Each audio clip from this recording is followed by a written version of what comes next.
कहा जाता है कि एक समय भगवान विष्णु मृत्युलोक में विचरण करने के लिए आ रहे थे। तब लक्ष्मी जी ने भी उनसे साथ चलने का आग्रह किया। तब विष्णु जी ने कहा कि यदि मैं जो बात कहूँ तुम अगर वैसा ही मानो तो फिर चलो। तब लक्ष्मी जी उनकी बात मान गईं और भगवान विष्णु के साथ भूमंडल पर आ गईं। कुछ देर बाद एक जगह पर पहुंचकर भगवान विष्णु ने लक्ष्मी जी से कहा कि जब तक मैं न आऊं तुम यहाँ ठहरो। मैं दक्षिण दिशा की ओर जा रहा हूं, तुम उधर मत आना।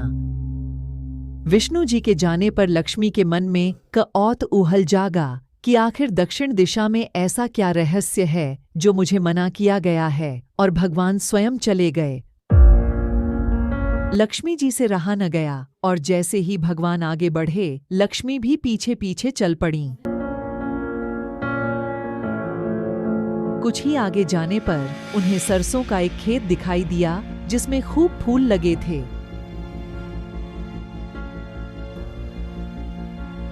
सरसों की शोभा देखकर वह मंत्रमुग्ध हो गईं और फूल तोड़कर अपना श्रृंगार करने के बाद आगे बढ़ीं।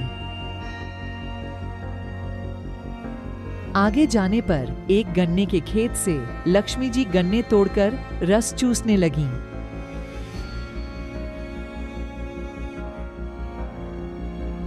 उसी क्षण विष्णु जी आए और यह देख लक्ष्मी जी पर नाराज होकर उन्हें शाप दे दिया कि मैंने तुम्हें इधर आने को मना किया था, पर तुम न मानी और किसान की चोरी का अपराध कर बैठी।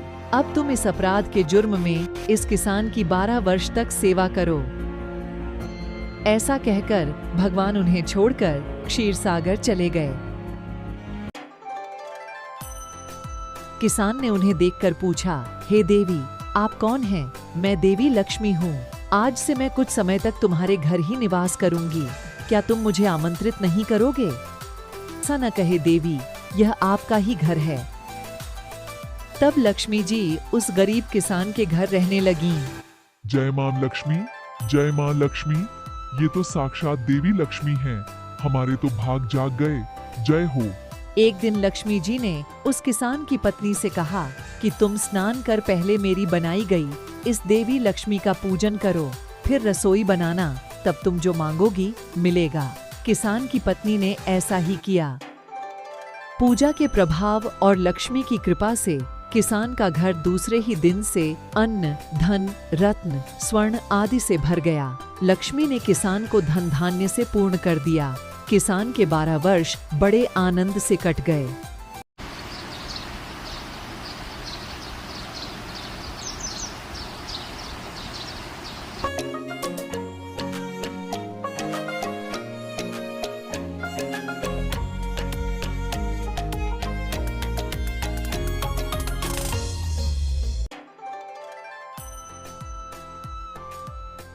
फिर 12 वर्ष के बाद लक्ष्मी जी जाने के लिए तैयार हुईं।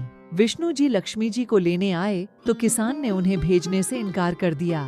तब भगवान ने किसान से कहा कि इन्हें कौन जाने देता है, यह तो चंचला हैं, कहीं नहीं ठहरती, इनको बड़े बड़े नहीं रोक सके।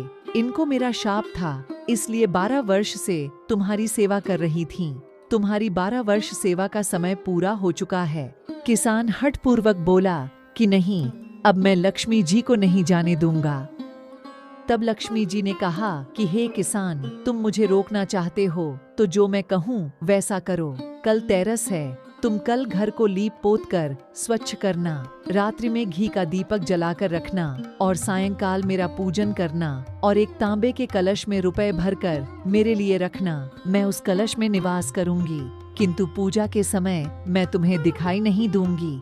इस एक दिन की पूजा से वर्ष भर मैं तुम्हारे घर से नहीं जाऊंगी। यह कहकर वह दीपकों के प्रकाश के साथ 10 दिशाओं में फैल गईं। अगले दिन किसान ने लक्ष्मी जी के कथानुसार पूजन किया। उसका घर धन धान्य से पूर्ण हो गया। इसी वजह से हर वर्ष तेरस के दिन लक्ष्मी जी की पूजा होने लगी। आप सबको हमारी ओर से धनतेरस की हार्दिक शुभकामनाएं। ऐसे ही और धार्मिक कहानी देखने के लिए हमारे चैनल को लाइक, शेयर और सब्सक्राइब जरूर करें। धन्यवाद।